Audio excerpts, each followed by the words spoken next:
has the time not come, Prime Minister, to prescribe what is so obviously a terrorist organisation, and in doing so, not just do the right thing, but maybe mend some fences between this government and the incoming presidency of Donald Trump's, given that the whole of his cabinet have been so rude about him over the last few years? Yeah.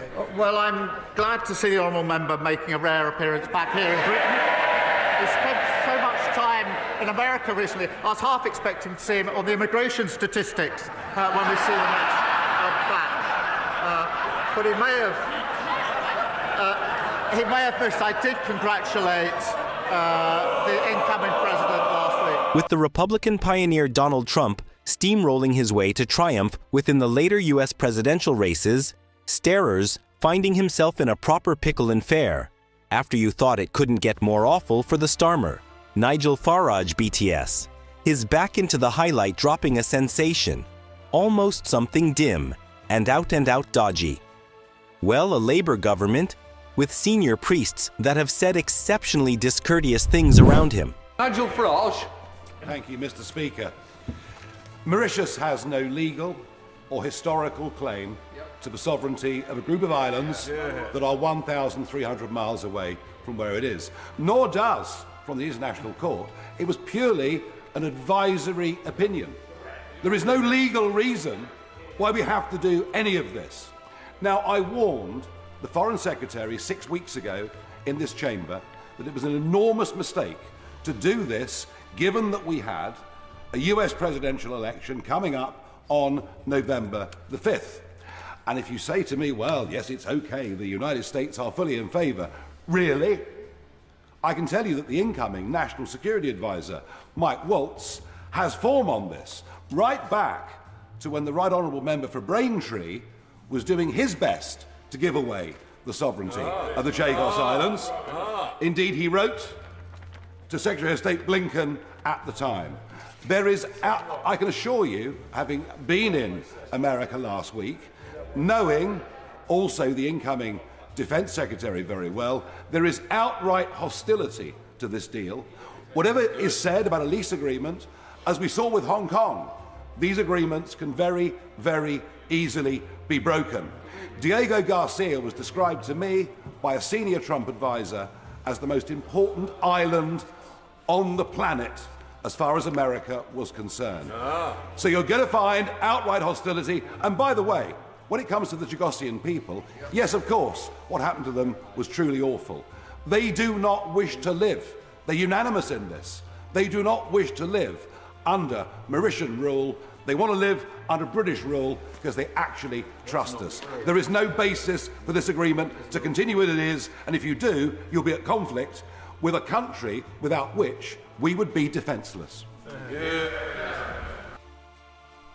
Yes, you listened it right. Labour's been deriding almost with the long-standing ties between the UK and the US, doing accurately what the Republicans cautioned them not to do. For illustration, Starmer and his remote stow, David Lammy, went behind everyone's back and struck a slippery bargain with Mayotte to hand over the Chagos Islands. A British region think around it, Mayotte has continuously been a near partner to China.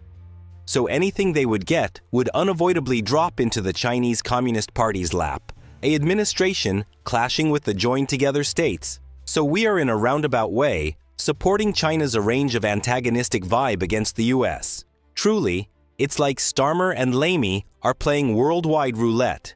As it were, the stakes are decades of discretionary goodwill. What were they considering? Likely nothing.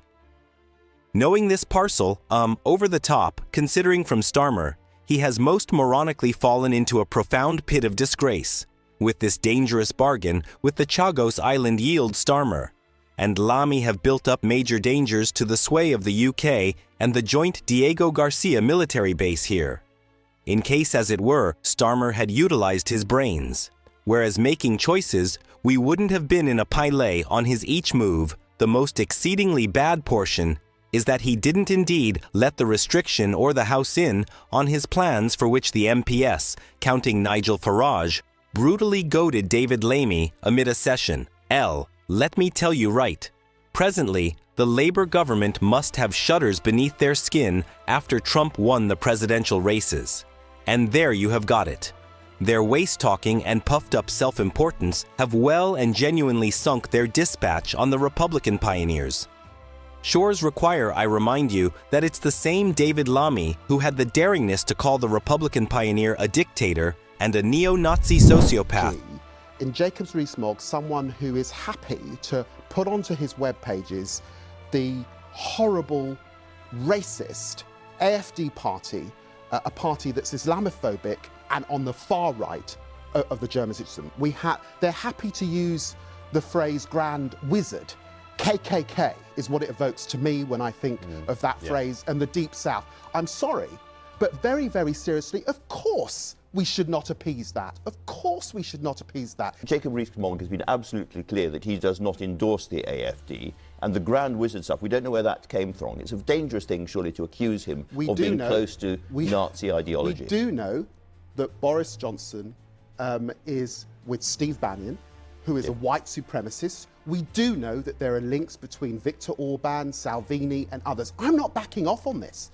Never will I back off on this on behalf of my constituents, and the BBC should not allow this extreme hard right fascism to flourish. And often the these are prettiest side elected of it, Conservative MPs. I don't care how elected they were, so was the far right in Germany. They're often elected, often giving a cover for the thugs on the ground. Striking words from a man who clearly didn't predict that same dictator settling into the White House, did he presently envision Lammy tossing and turning at night, likely feeling like his bed's made of thistles, knowing he'll have to confront the man he so uproariously destroyed.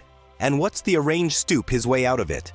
Fat chance mate Farage has highlighted the same variables that will be an incredible obstacle to settling a great relationship between the Republican pioneer and the Labour government. After all, he must know what Trump considers almost the Starmer administration, as he was actually there when the Republicans won the decisions. I wagered Starmer will have an extremely difficult time dealing with him, as he had no plan about when he would need to meet him, the Republican pioneer, as the president. The following times see at him sitting there and expressing his versatility with the Republicans, when he and we as well know very well that he'd pass on some time recently doing any business with the Republican pioneer. By the by, he needs to twist his knee before the US president, and will within the another 4 a long time. So his extraordinary activities have smashed Starmer's dream of overseeing the UK with no one to dominate him. Starmer's positive thinking might donate the Brits a swoon flicker of trust, but not his government. That's for beyond any doubt. Presently, the bloke must backtrack on his cock-ups. And believe me, this isn't fair. A case of erasing tweets and mumbling a half-heated apology, Nigel Farage never need to mince words, has as of now laid it out plain and clear.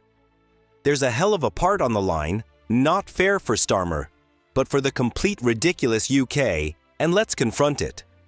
Managing with the Republican pioneer presently is like tiptoeing through a minefield, one off-base step, and boom, it all goes up in flares time for the Labour part to drag their socks up and approach with a bit of sense for once.